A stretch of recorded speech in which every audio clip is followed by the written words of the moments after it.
They had brought him in shackled, thick black restraints humming with a soft blue energy, biting into his wrists with every twitch. The chamber was too bright. The floor reflected the light like polished bone, and the faces of the Galactic Council stared down from a crescent-shaped throne. Cold eyes, ancient eyes that had judged countless species before him. Commander Elias Wren, born on a dust-ridden colony on the outer edges of the Sol system, stood alone. A single human. On trial. The accusation: war crimes against the Federation. His voice had gone hoarse from explaining, defending, trying to reason. But none of that mattered now. The Council had already made up their minds before he even arrived.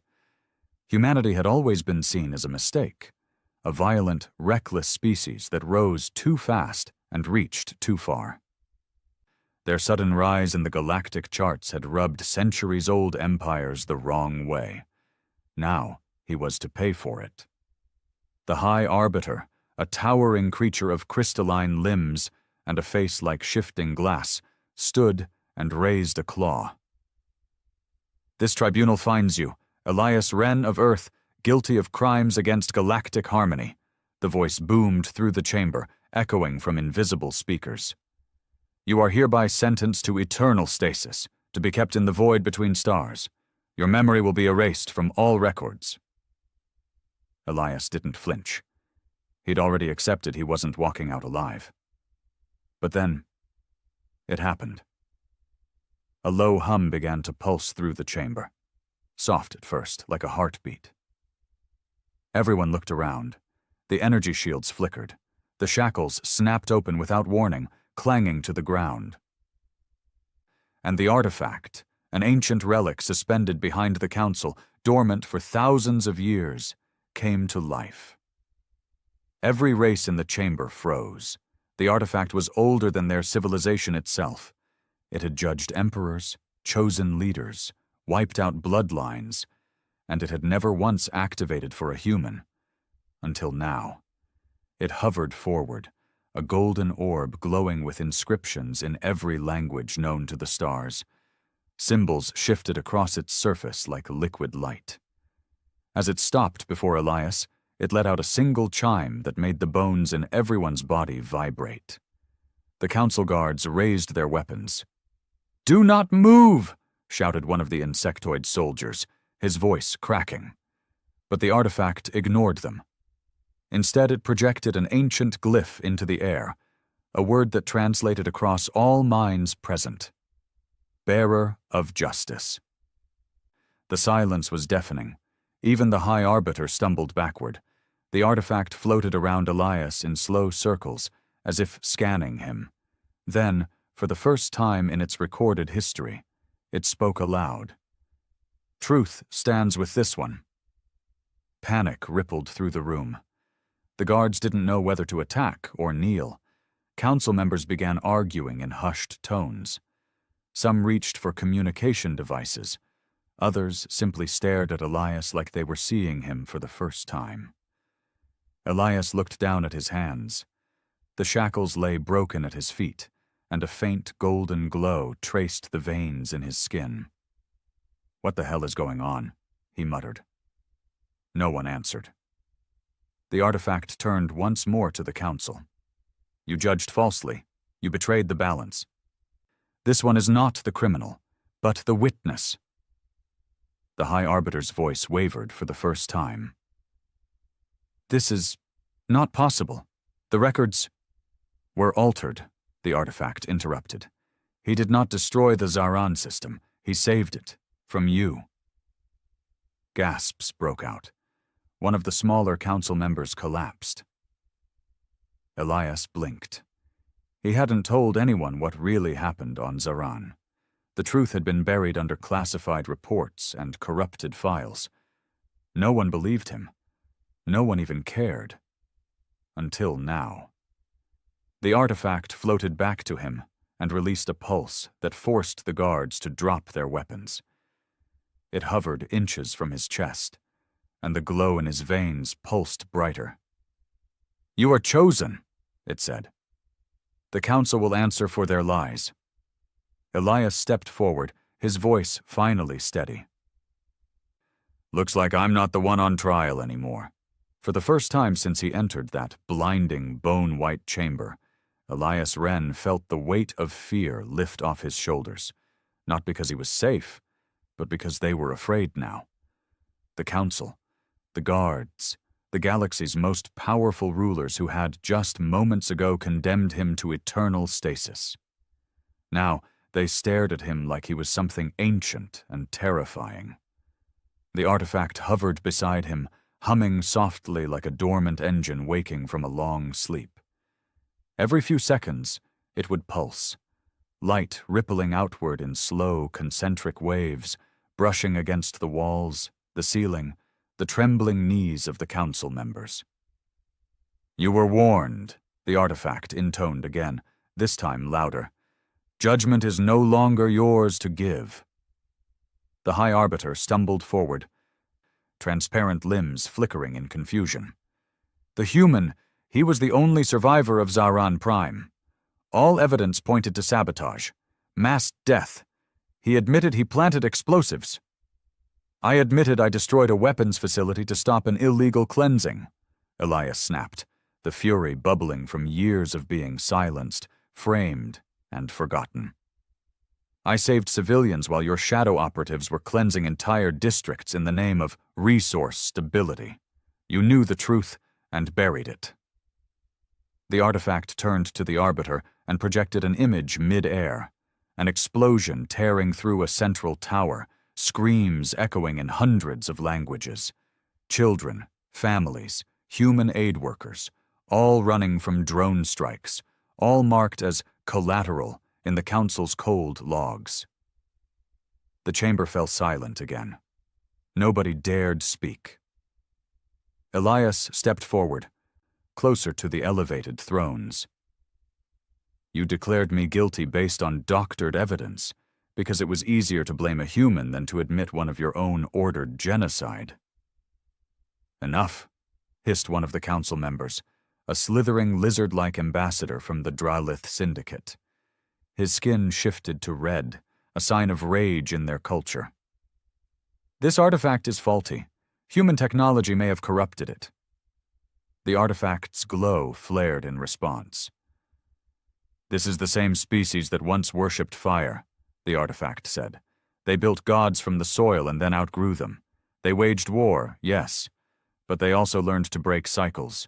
Your kind has committed 1,000 genocides and called them necessary regulation. Do not speak of corruption. Gasps and murmurs echoed again. Even Elias was stunned into silence by the artifact's defense of humanity. The High Arbiter sat down slowly. What happens now? Elias looked around the chamber. The shields that once caged him were gone. The guards stood unsure, twitching nervously, hands hovering over triggers but unwilling to fire. Something had shifted, not just in this room, but across the entire political ecosystem of the galaxy. The Council's authority, unquestioned for centuries, was now being challenged by something they couldn't silence or destroy. I want the files unsealed, Elias said. Every report from the Zaran system, every Black Op order, every name signed to it. That's impossible, the Arbiter said. The artifact pulsed again.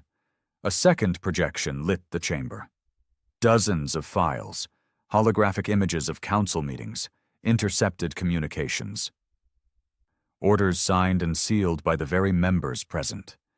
The signatures glowed like burning embers. You can lie to the galaxy, the artifact said, but not to me. A scream came from the far left of the council ring. One of the insectoid members, the same who pushed hardest for Elias's execution, dropped to his knees as the artifact floated toward him. No, wait, he begged, mandibles clattering. I didn't authorize the cleansing, I only approved funding. The artifact stopped above him and projected a memory from his mind, pulled out like a thread from an unraveling cloth. A meeting, a discussion, Laughter as human casualties were discussed in numbers and graphs. Then silence. The council member's body stiffened. In seconds, his form turned gray. Dust crumbled into nothing. Elias took a step back, stunned. "What the hell was that?" "Judgment," the artifact said. More guards entered the chamber now, responding to silent alarms. Heavily armed, armor-clad enforcers of the Galactic Peace Division. They surrounded Elias in a wide arc, weapons raised. The artifact floated between them and him. "Stand down. This human is now under my protection. Any attack on him is an attack on balance." "Bullshit," growled one of the captains, a three-eyed brute from the Raka Legion. "This is a human trick. He's using ancient tech to—" Before he could finish, the artifact blinked, and the entire room shook. It wasn't just the chamber. The entire council station orbiting the neutral star near Ardos 6 trembled like a wounded beast. The lights flickered. Emergency sirens flared in every language. Outside, the space beyond the windows shifted. Elias turned to look and nearly choked. A fleet, but not one that belonged to any known galactic force. These ships were older, black as obsidian, angular, silent. They hung in the void like waiting executioners. "They come," the artifact whispered.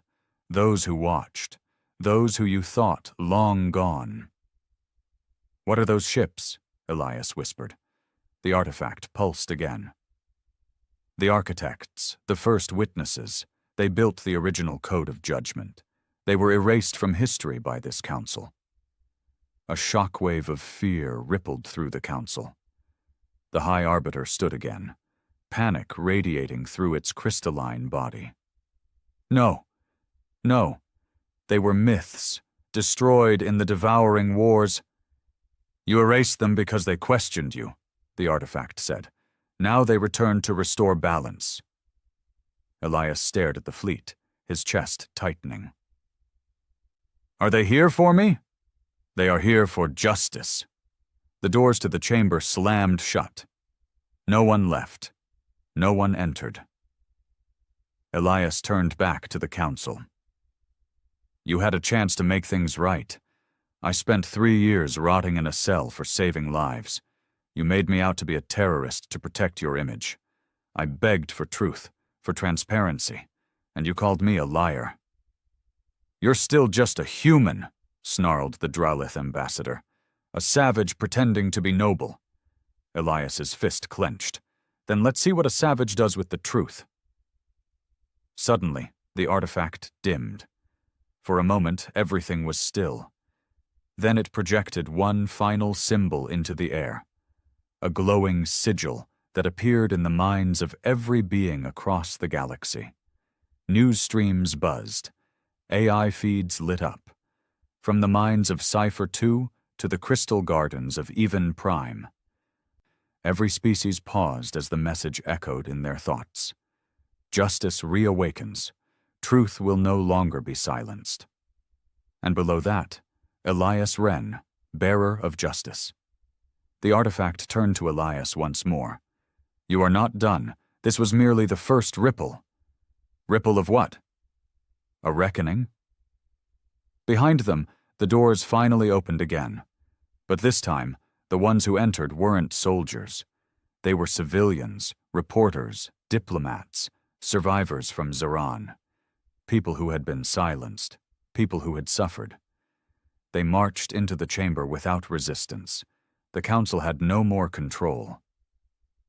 Elias stood tall. "If this is the reckoning, then let's start with the names on those files."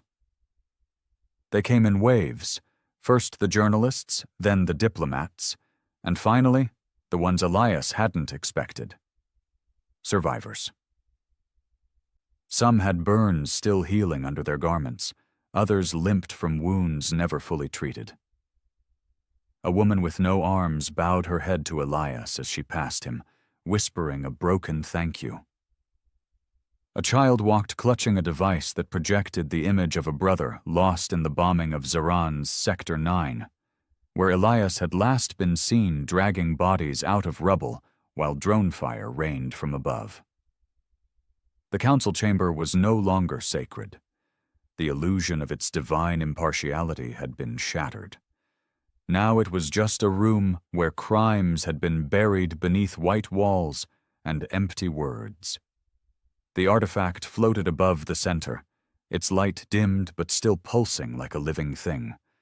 The symbols along its surface shifted slowly, like they were rewriting history. One truth at a time. Elias stood in the center of it all, unsure if he was leading a revolution or being carried by one. A voice broke the silence. It was soft, female, and trembling. "I was there," she said. Everyone turned. She stepped forward, a Zarani civilian with yellowed eyes and scorched markings on one side of her face. Her voice carried the weariness of someone who had tried for years to forget the images that never stopped playing behind her eyelids. "I was there when the purge started. We were told to evacuate Sector 12 because of an energy leak, but there was no leak. There were drones and fire and bodies on the streets. People screamed, but no one came. Until he did." She pointed at Elias. "I watched him carry 3 children out of a burning school. I watched him shoot down 2 of your drones." She turned to the council. "He tried to stop it. We didn't even know his name." "But we knew he wasn't one of you." The chamber was dead silent again. Elias swallowed the lump forming in his throat. Another voice, this time an older man, limping heavily. "I gave a statement to your investigators," he said, glaring at the council. "You edited it, made it sound like I was confused, like trauma made me misremember. But I remember just fine. Ren was there before your peace division even arrived. He had blood on his uniform carrying civilians while your ships circled overhead." The High Arbiter's crystal face dimmed slightly. "These are anecdotal claims, not admissible in official hearings." "Shut up!" someone shouted. Gasps echoed. No one had ever spoken to the High Arbiter that way. Not openly, not inside this room. It was a young reporter, barely into her 20s by the look of her, with a live stream lens hovering over her shoulder, transmitting everything. "You think the galaxy still cares about your hearings?" she asked, stepping toward the center. "You sentenced a man to eternal stasis based on fabricated evidence. And now the artifact, the only impartial relic every species agrees is incorruptible, has exposed your lie. You don't get to speak anymore. You get to answer." Elias took in the moment. These weren't soldiers. These weren't warriors. These were ordinary people speaking up. It was louder than any weapon. The artifact began rotating slowly again, then pulsed a command that projected the files Elias had demanded earlier. Classified orders, internal memos, payment trails, authorization logs. The dam had broken. One particular file floated above the others, glowing brighter. A voice recording. "Operation Ashfall approved," a voice said. Elias recognized it. It was the Draelith ambassador who had accused him earlier. "Eliminate the destabilizers in Zaran. Collateral risk acceptable. Spin it on human interference if possible. Ren is a liability. If he survives, silence him." The ambassador's face turned a sickly shade of green. "That's forged. That voice could be verified," the artifact said. "Multiple timestamps. Origin authentication confirmed." The Draelith ambassador slumped into his seat, defeated. Elias exhaled slowly. It had taken years. Torture, isolation, the feeling that no one would ever know what really happened. And now, one by one, the truths he bled for were flooding into the open. He turned toward the council. "You called my species reckless, primitive, but it wasn't a human who ordered children to be burned alive. It wasn't a human who covered it up." The High Arbiter stood once again, quieter this time. "There must be balance," it said. "We cannot allow this to spark chaos. 100 systems rely on the stability of this council. Elias walked forward until he stood just below the crescent-shaped ring of thrones. You lost the right to speak of stability the moment you traded lives for silence. For the first time, he looked not at the council, but at the civilians, the reporters, the survivors gathered below. Justice doesn't begin in a chamber. It begins when people stop accepting the lie. That's what they did. That's what I'm doing now. The artifact pulsed again, brighter than before. Designation confirmed, Catalyst. New symbols lit up across its surface, and then, without warning, a surge of energy burst from it like a shock wave. Everyone froze. The holographic projections turned into a map of the galaxy. One by one, systems began lighting up. Elias stared, mouth slightly open. What is this? The artifact's voice filled the air. Nodes of injustice, unresolved purges, suppressed uprisings, buried war crimes, truths sealed by this council over the last 400 years. More systems lit up, red points glowing across the galaxy like infected wounds. Holy stars, one of the journalists whispered. The artifact turned toward Elias again. You are the bearer of justice. The decision to pursue reckoning lies with you. Will you ignite the chain? Elias blinked. Chain? A reckoning across systems, one by one. Their voices will rise if you give the order. You carry the seal. The choice is yours. He looked at the faces in the room. Survivors, truth-tellers, people who'd had their stories silenced because power didn't care about pain. And then he looked at the council, still seated, still trying to process the fact that their control was evaporating with every second. If he said yes, he knew what it meant. Chaos, revolt, uprisings in systems that had simmered for decades under the weight of lies. It would tear down entire regimes. The galaxy wouldn't go back to normal. And maybe that was the point. He looked down at his hands, still human, still scarred, still shaking from years of war and loss and betrayal. But now, they glowed faintly with the golden signature of the artifact's power. I didn't survive this long just to walk away, he said softly. Then louder, light the first chain. The artifact pulsed once more, and the galaxy map zoomed in on a system marked Vel-Trin 7.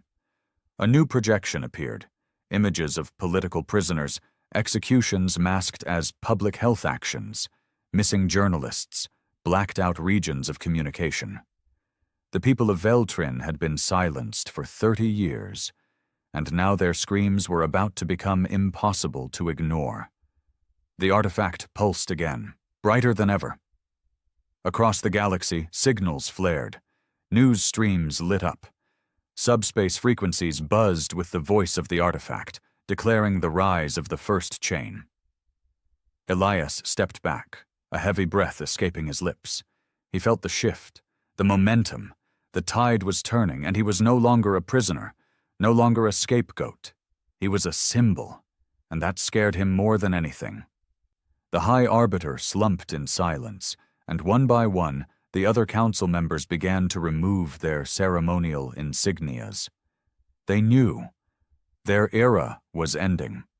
The doors to the chamber opened again, this time not for diplomats or guards, but for people, ordinary people, citizens from Vel-Trin, from Zaran, from systems Elias didn't even recognize.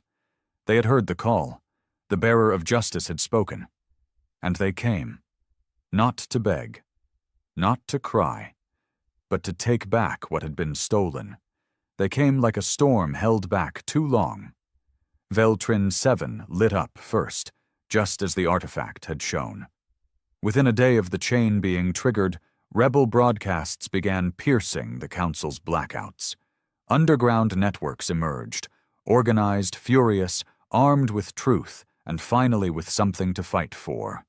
And Elias watched it all unfold not from a command center, Not from a throne, but from the corridor of a space station still reeling from the death of silence.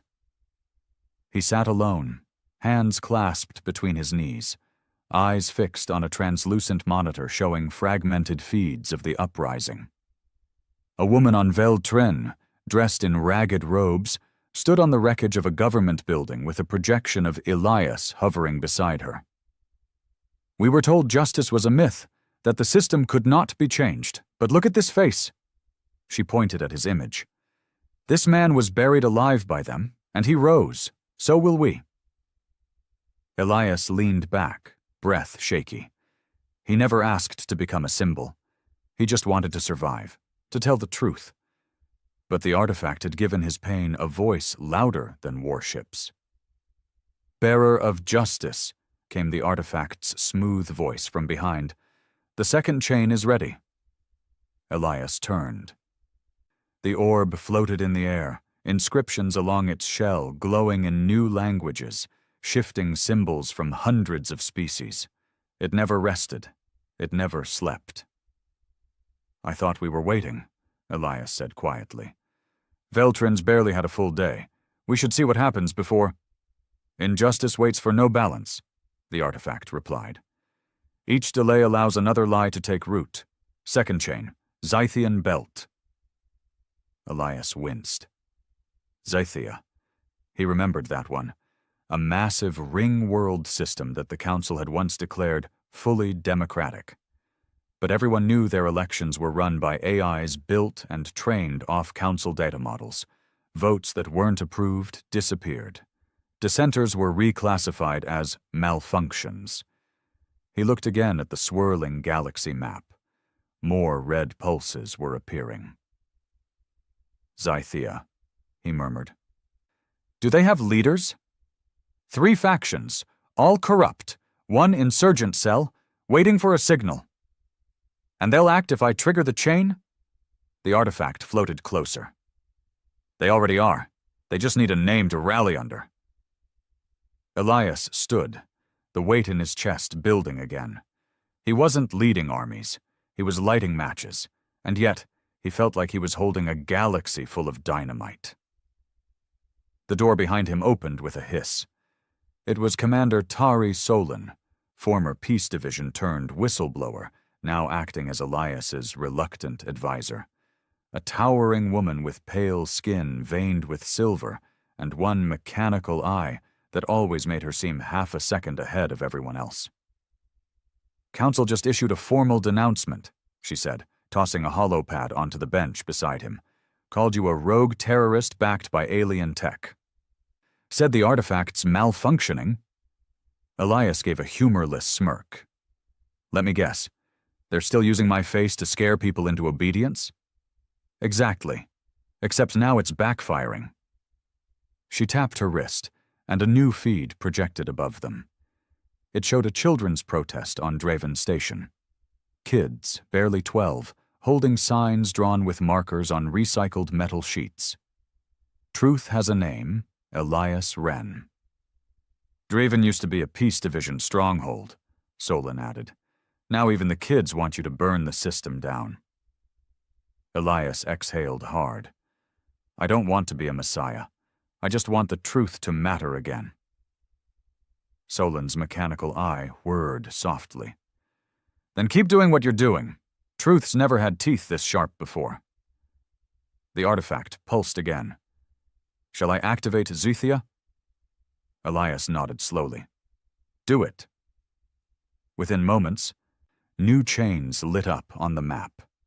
1,000 screens began broadcasting footage the Council had buried for decades. Labor camps disguised as youth academies, executions in the name of algorithmic reform, the silencing of historians who dared question the Council's origin myth. And Elias's name glowed in the corner of every broadcast. He didn't sleep that night. Or the next. Each day brought new transmissions. Some were triumphant, entire planets declaring independence, leaders stepping down under pressure from their own people. Others were darker. Massacres, blackouts, full-scale suppression. The Council hadn't given up. They were pushing back hard. And then came the message that made Elias feel something crack inside his chest. "Zaran resistance," Solon said, walking in with her usual cold expression. But her voice was off. Quiet. Almost uncertain. "What happened?" Elias asked. She handed him a file. It wasn't a report. It was a plea. A video transmission, smuggled out of the remnants of Zaran Prime. A teenage girl, no older than 17, stared into the lens with blood on her face and the sounds of explosions behind her. "They're rounding us up again," she whispered. "Same drones, same lies, but this time, we have your name. We know the truth. Don't let them bury us again." "Please!" The feed cut out halfway through her sentence. Elias sat frozen. She was just a child. Like so many he'd carried out of the rubble years ago, the room around him blurred. It felt like Zaran all over again. The smoke, the screams, the helplessness clawing at his ribs. "I want the Zaran chain lit now," he said. The artifact hovered, almost solemnly. Zaran was the origin point. Its return will spark full rebellion. "I don't care. Light it." A second passed, then a third. The artifact pulsed. The star map zoomed in. Zaran glowed red, then gold. And in the next hour, a wave swept across the system. Old resistance fighters emerged from hiding. Civilian networks jammed council frequencies. Civilians hacked into drone networks and turned their own oppressors' machines against them. Even exiled soldiers returned, not to fight for the council, but to bury it. And through it all, Elias's name spread like wildfire. Bearer of justice. Hours later, he stood in front of the massive windows of the artifact chamber, watching the distant fires of revolution flicker in the stars. Solon stood beside him, quiet for once. "You should prepare yourself," she said. "For what?" "For what happens when you win." Elias glanced at her. "You think that's possible?" She nodded. "And I think the galaxy's not ready for it. The Council was a monster, sure, but it was an organized one. When it dies, chaos comes next, and people will look to you to control it." He turned back to the stars. "Then maybe I shouldn't win." "Too late," she said. "You already are." The door opened again. This time it wasn't a report or a broadcast. It was the artifact. Its hum was quieter now, softer. "You have lit 3 chains," it said. "The 4th is ready." Elias's voice was tired. "What's the 4th?" The artifact didn't speak. Instead, it projected a face into the air. Elias's breath caught. It was a woman, human, early 40s, gray streaks in dark hair, deep eyes Elias hadn't seen in almost 7 years. "Commander Mara Lynn," the artifact said. "Presumed dead." "She lives." Elias stepped forward, heart pounding. "Where is she?" "On Eridan, Council custody. Classified as strategic threat. Alive, for now." Elias stared at the image. Mara Lynn had been his commanding officer during the Zaran mission. His mentor, the one who had ordered the original extraction and stayed behind to hold the line. Everyone said she died in the last wave, but she hadn't. They had her. The artifact glowed brighter than ever. "4th chain is personal. Will you ignite it?" Elias didn't answer. Not right away. He looked at Solon, at the galaxy map, at the thousands of systems already waking up, and finally, at the face of the woman who once taught him that duty didn't mean obedience. It meant doing what was right when everyone else was silent. He closed his eyes, then said, "Light it." The skies over Eridan Prime weren't natural anymore. They pulsed with the dull red glow of an artificial atmosphere, a manufactured haze that blanketed the massive megastructures stretching across the planet's horizon. Corporate temples, data tombs, prison towers designed not to rehabilitate, but to erase. It was a graveyard of memory, and deep beneath its surface, in a facility marked only as Vault 0, Mara Lynn was alive. Elias Wren stood aboard the Scourlight, a commandeered stealth cruiser built by ex-council engineers now defected to the cause.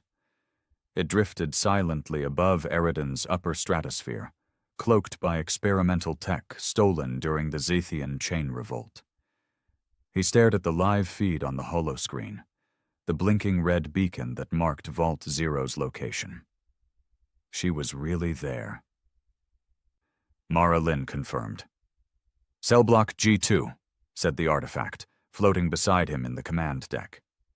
"Vital signs declining, neural degradation detected, cognitive suppression drug levels exceeding critical thresholds." Elias felt his stomach tighten. "They're breaking her. She holds key intel. Council deemed her memories volatile. If she dies, so does evidence of Protocol Cinder." "Protocol Cinder," he whispered. The last operation on Zaran, the one Elias had always suspected was never about peacekeeping, the one the Council blamed on human recklessness. If Mara remembered what really happened, it could bury the Council once and for all. Solon stood near the viewport, arms crossed, already suited in tactical gear. "She's the last loose end," she said, "and they're keeping her buried for a reason." "Then we dig her out," Elias said. Behind them, the crew moved silently. Humans, Varnan defectors, even 2 synthetics liberated from Council drone colonies. Not a traditional army. But it didn't have to be. This wasn't a war. It was a rescue. The artifact hovered into the center of the room, emitting a soft pulse. "Eridan is shielded," it said. "My influence is limited below level 5. You will be on your own past that depth." "We planned for that," Elias said. "Just get us inside." Solon smirked. "Infiltration window opens in 47 seconds. Better strap in." Elias sat in the jump cradle, pulling his harness tight. His heart was pounding harder than it had in any battlefield. This wasn't like lighting a chain from a distance. This wasn't strategy. This was personal.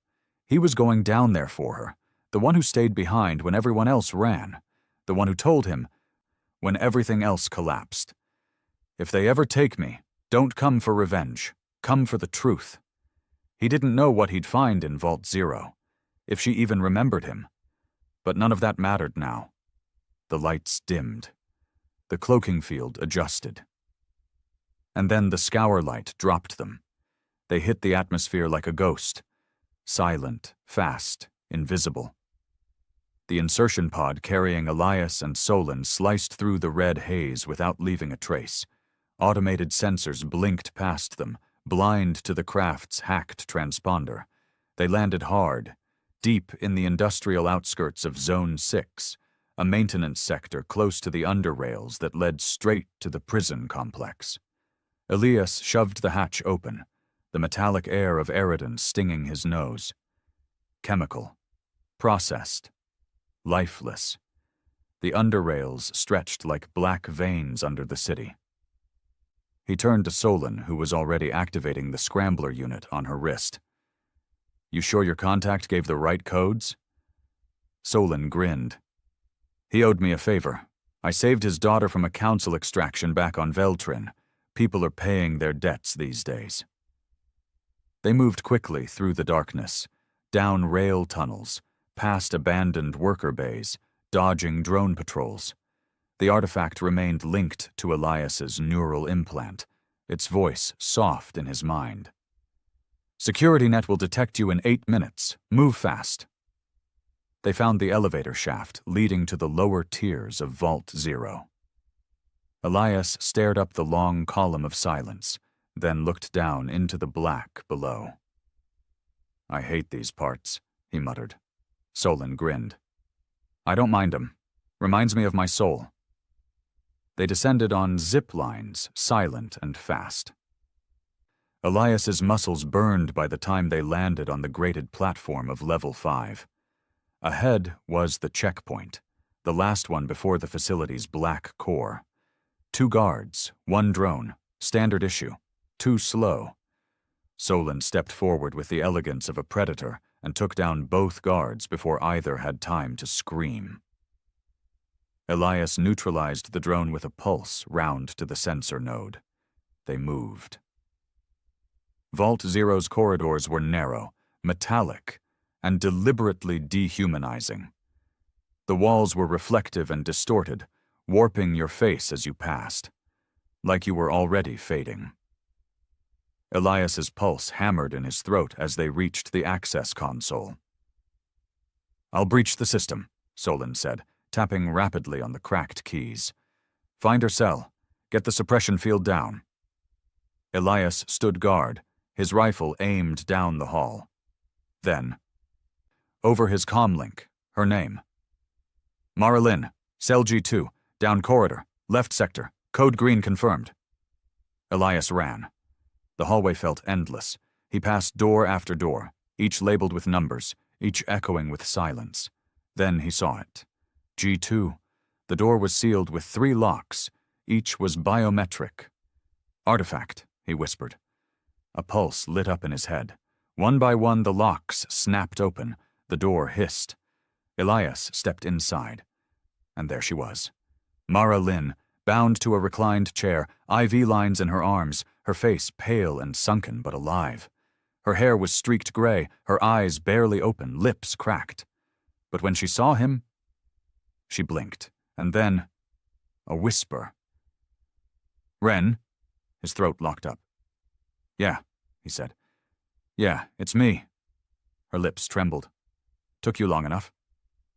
Tears blurred his vision. He rushed to her side, tearing out the IV lines, catching her as her body sagged into his arms.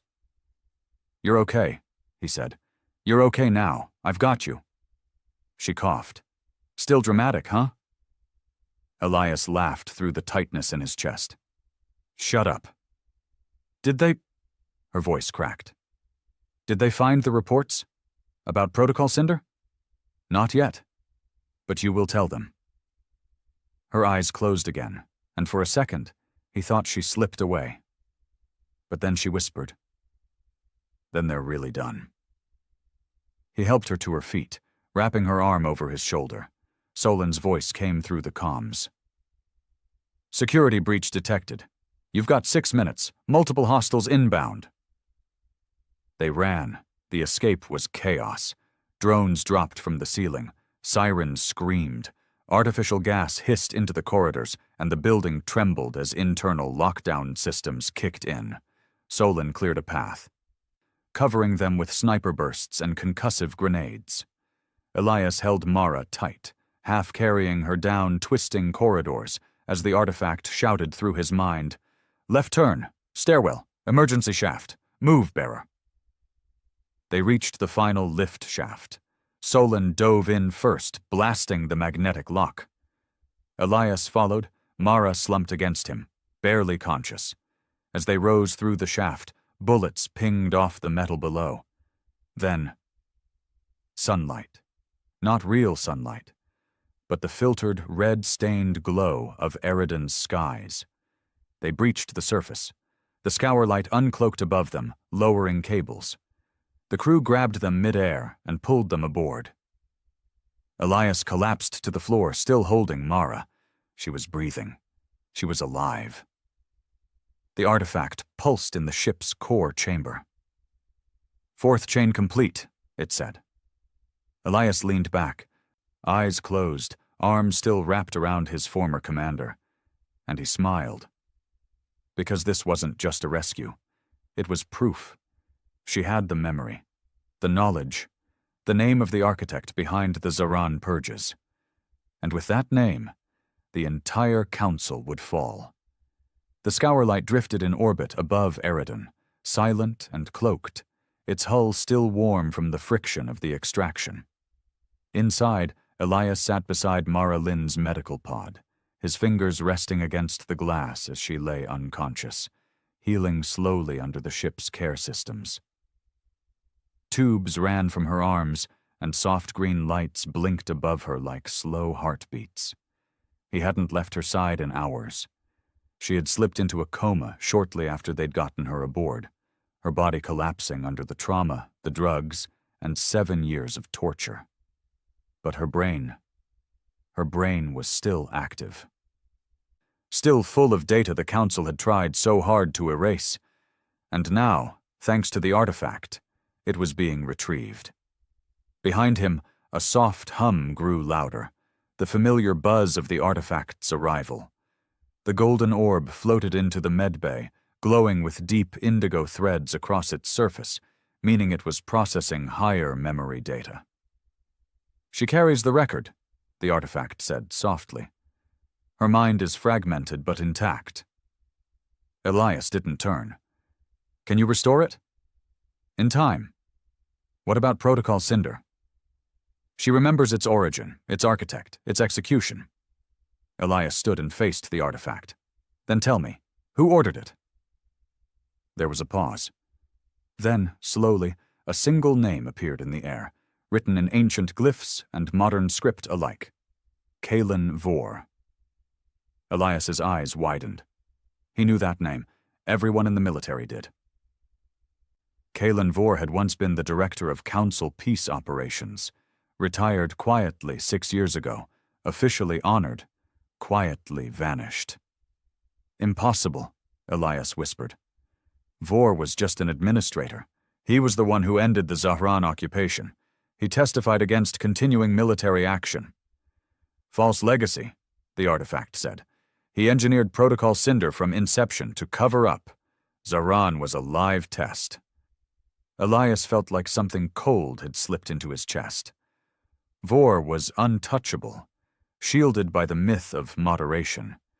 Even Elias had once respected him. Now he realized that the man had built his reputation not in spite of bloodshed, but because of it. "Where is he now?" The artifact pulsed again. "Coordinates located. Vor resides in protected sector. Kistra 9.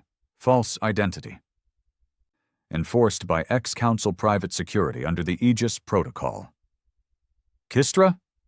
Elias nearly laughed. "That's a diplomatic safe zone. He's hiding in a luxury dome while the galaxy burns." "Yes."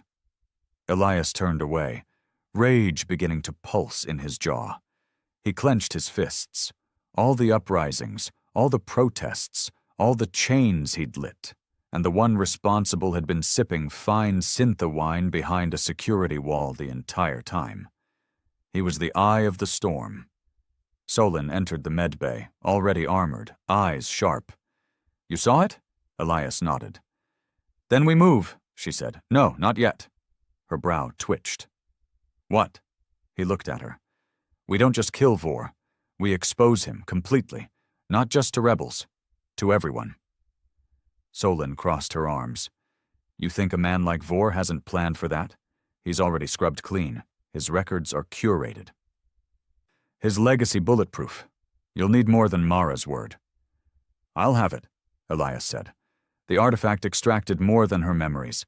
It pulled the command signatures, Vor's voice, his retinal ID. He turned to the orb. "Tell me you have that." The artifact glowed brighter. "Confirmed. Full authentication data retrieved. You possess the final piece." Elias frowned. "Me?" "Your testimony. Your memory of the fallout. Your exile. It completes the timeline." The room went quiet. Solon looked between them. "So what's the plan?" "We break the dome," Elias said. Kistra 9 was a planet built to forget pain. Floating gardens, climate bubbles, glass towers that shimmered like diamond veins beneath pink clouds. It was where old diplomats went to disappear, where former warlords were rebranded as strategic advisors. It was a sanctum of lies. And at its core sat Vor's compound, an ivory spire tucked inside an artificial cliff overlooking a sea that never stormed. Guarded by drones, encrypted airspace, and ex-military contractors. The Scourlight didn't approach from orbit. It rose from the waters. Disguised as a research vessel, it drifted into the private docking bay under forged signals and stolen access codes. The moment they docked, Solon, Elias, and a strike team of 4 exited through the cargo bay, blending in with maintenance crews. "Security override in 3 minutes," the artifact whispered through Elias's comm. They moved fast. The halls of Vor's private residence were filled with art from dead cultures. Relics stolen under the guise of preservation. A sword from the Kar rebellions. A sculpture from a planet now dust.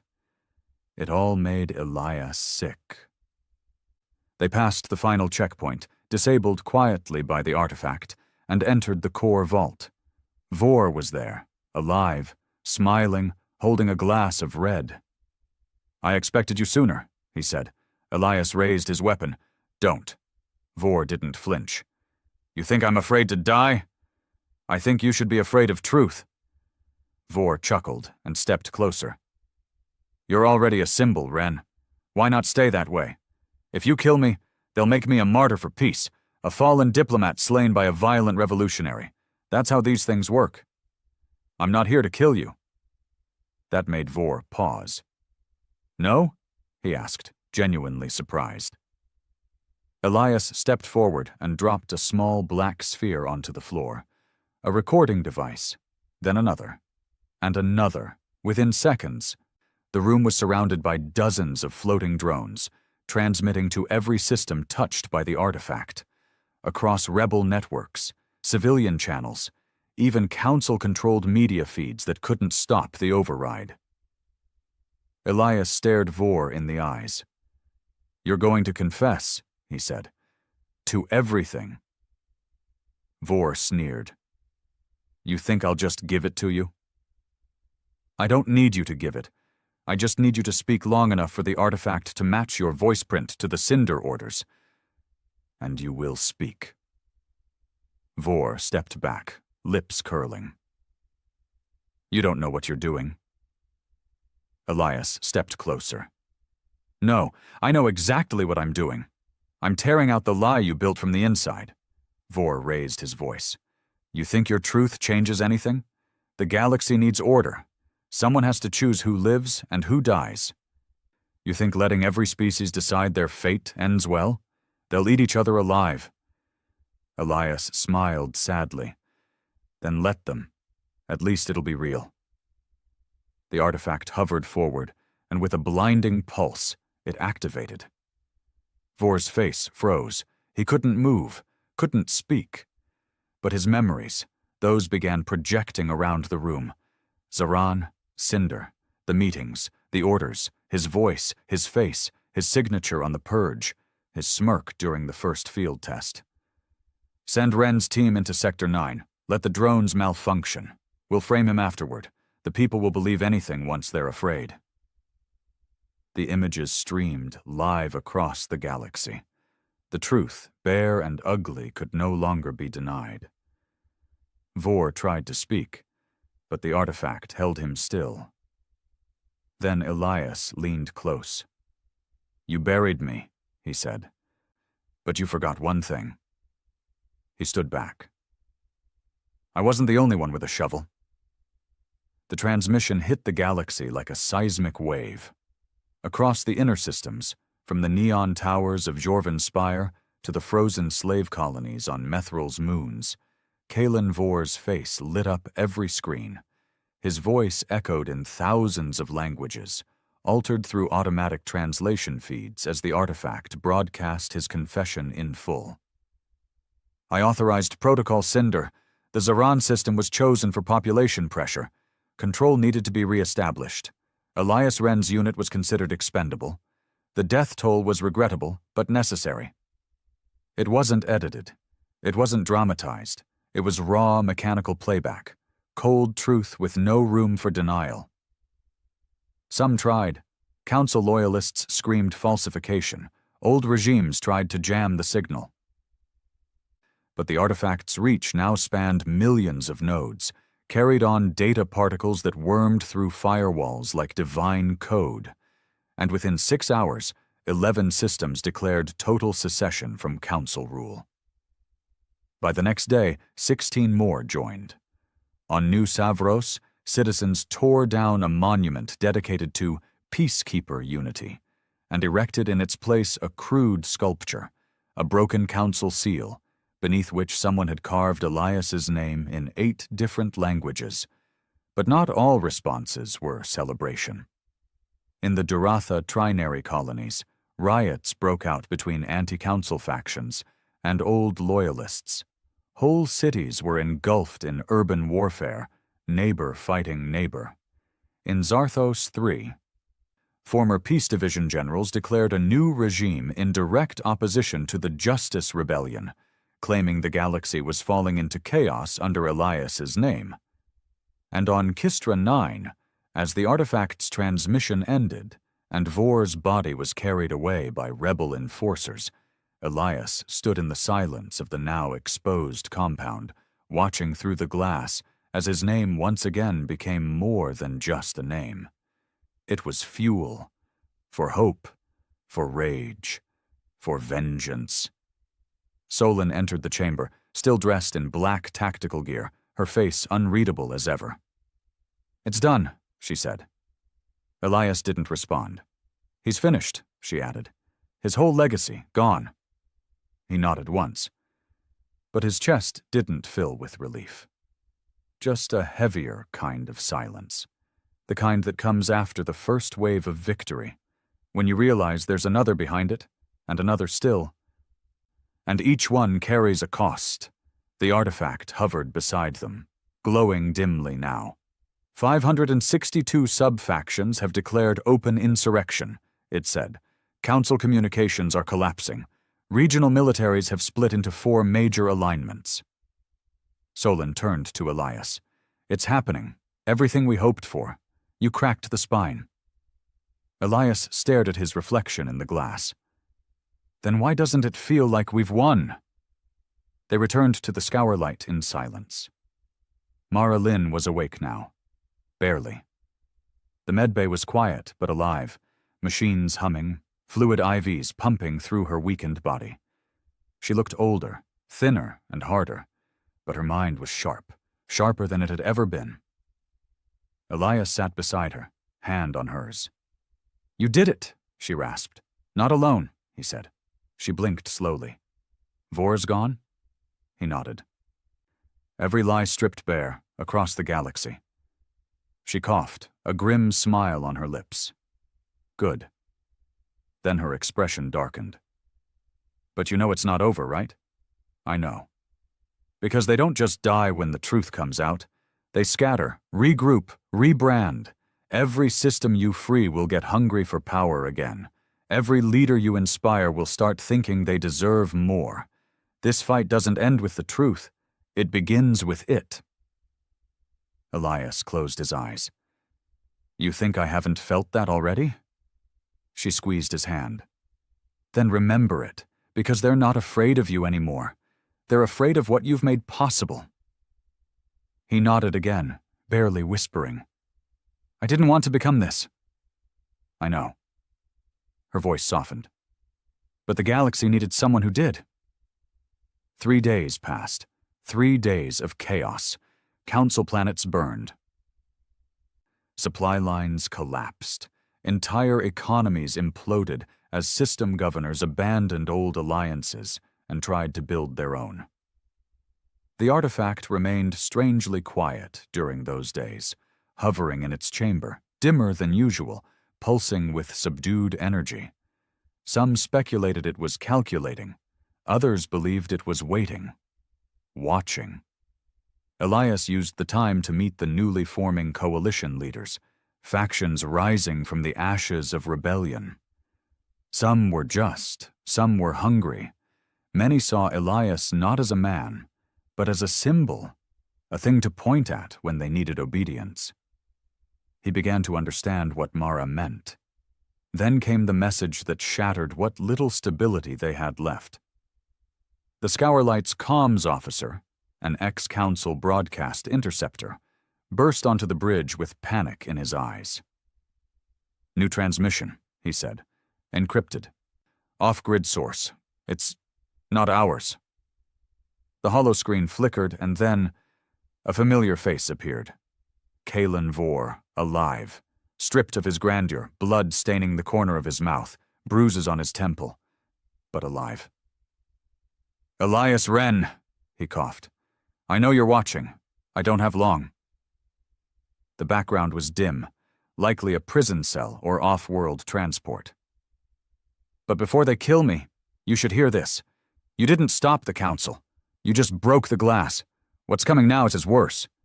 He laughed bitterly. "You think you've freed them, but all you've done is unleashed them. Do you think systems ruled by fear know what to do with freedom? They'll eat themselves? They already are. And you'll be the one they blame."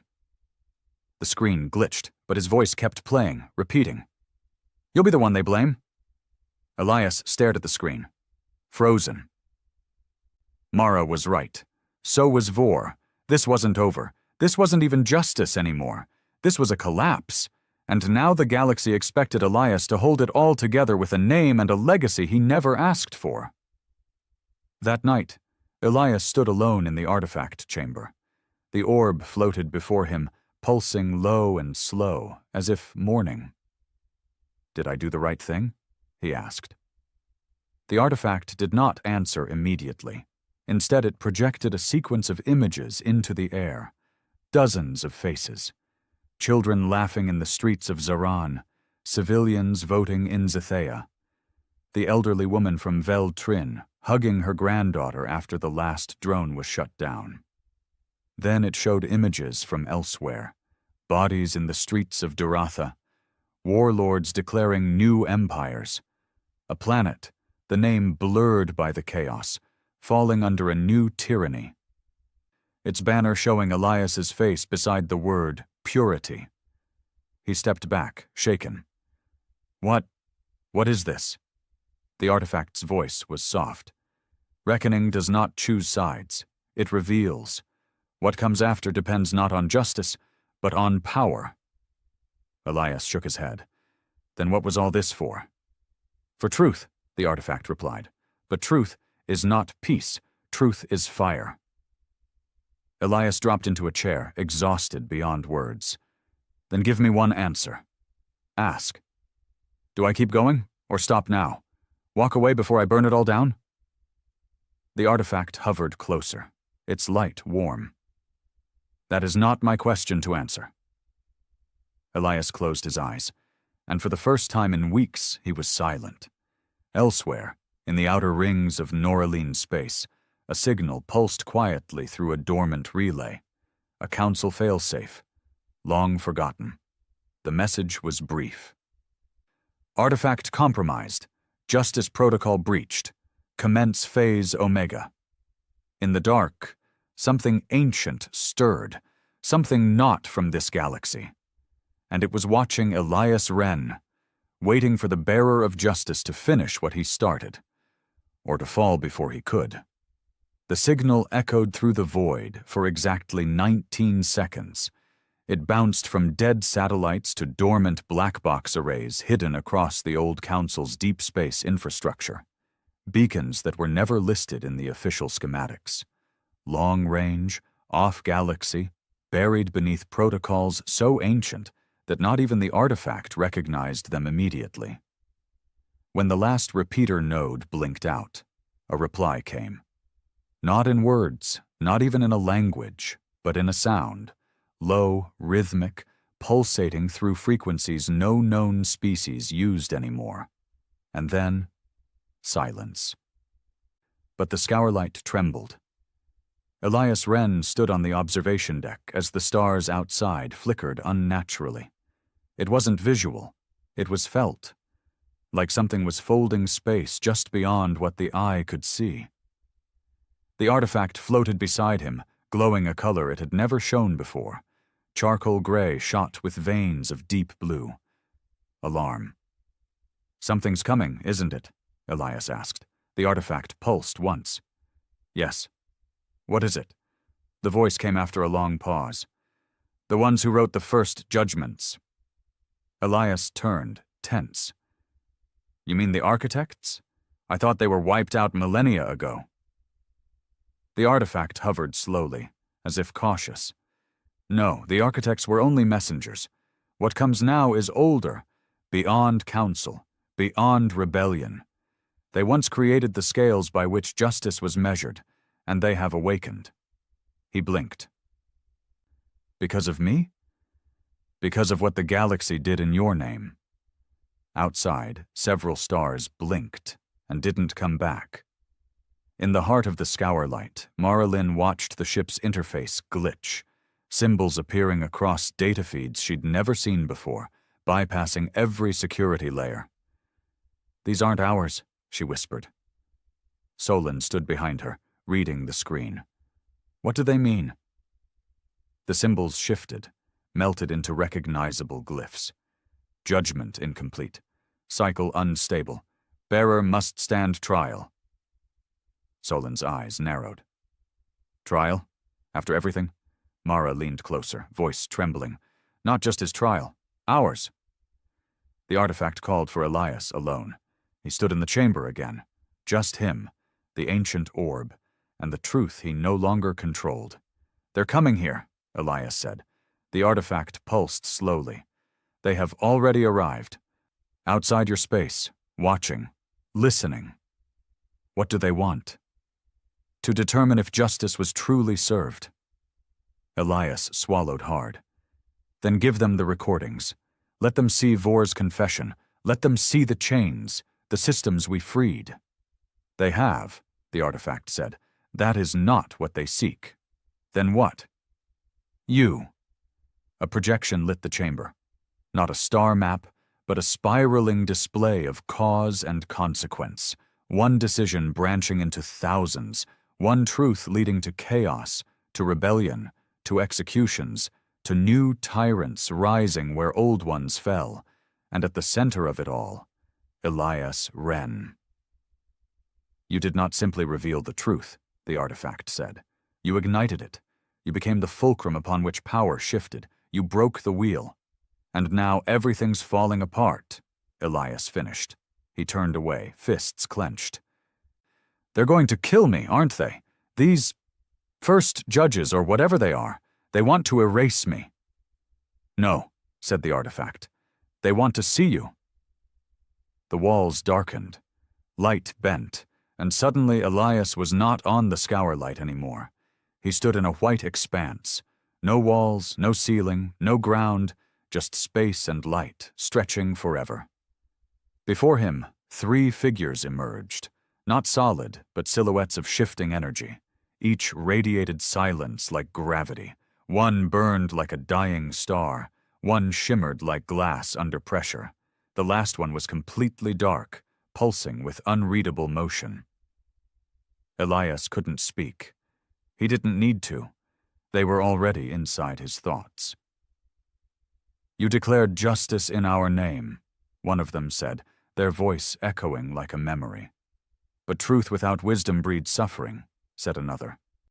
"And justice without mercy becomes vengeance," the last whispered. Elias stepped forward, unsure if his feet touched anything at all. "I didn't ask for any of this," he said. "But you accepted it," the 3 said as one.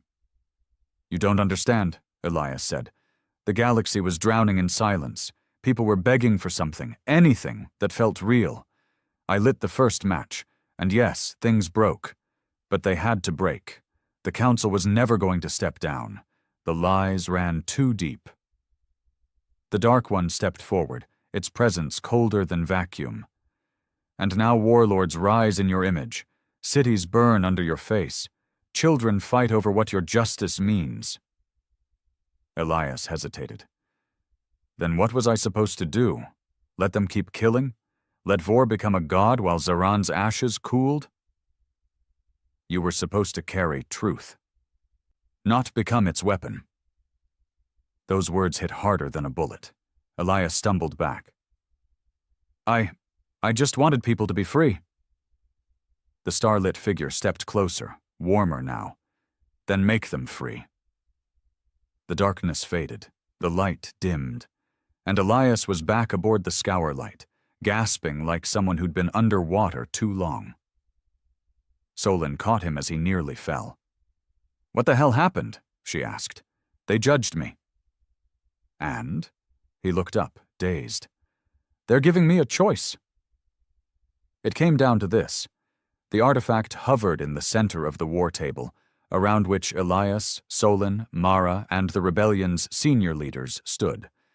The galaxy was in chaos. Systems demanded leadership. Factions wanted unity. Many, too many, wanted Elias crowned as some kind of high arbiter, a symbol made sovereign. He could bring order. He had the voice, the reach, the legitimacy. But with that came the very thing he had destroyed: control. Elias stood silent as the artifact displayed two paths. One, Elias would accept the mantle. He would become the new voice of justice. The systems would unify behind him, and order would return, under his rule. Not as a tyrant, but as a benevolent figure. A necessary evil, many argued, to stabilize the chaos. Two, he would vanish, refuse power, let the systems shape themselves, let the people take their futures without his name shadowing every decision. The galaxy would fracture longer. The rebuilding would take decades. But it would be real. Solon placed her hand on his shoulder. "You already know what you're going to do." He nodded, then stepped into the center. "I'm not a leader," he said. "I'm not a ruler, I'm not a god. I was just the one who got out. The one who wouldn't shut up." He looked at the others, eyes heavy. "If I stay, this becomes another throne. If I take the power, even with good intentions, I become the thing we fought. A better prison is still a prison." He turned to Mara. She nodded, understanding. "I'm leaving," Elias said. "You can't," one of the resistance leaders started, but Mara silenced him with a raised hand. Elias looked at the artifact. "Erase me." The room froze. The artifact pulsed. "Confirm request. Global neural delinking. Legacy severance. Symbol decoupling." "Confirm it," Elias said. "No one will remember your name," the artifact warned.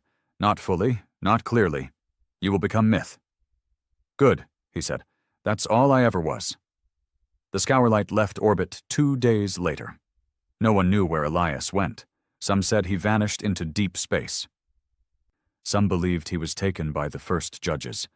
Others believed he died on a remote moon, building schools with his bare hands. But across the galaxy, things began to heal. Not through him, but because of what he'd started. And in the ruins of the Council, something new grew. Slower, fragile, but real. Not justice from above, justice from within. The artifact was sealed beneath the neutral planet of Vatrax, hidden from power-hungry hands, guarded by the people. It never glowed gold again, until one day, far in the future, a child touched its surface, and it whispered, "Truth waits."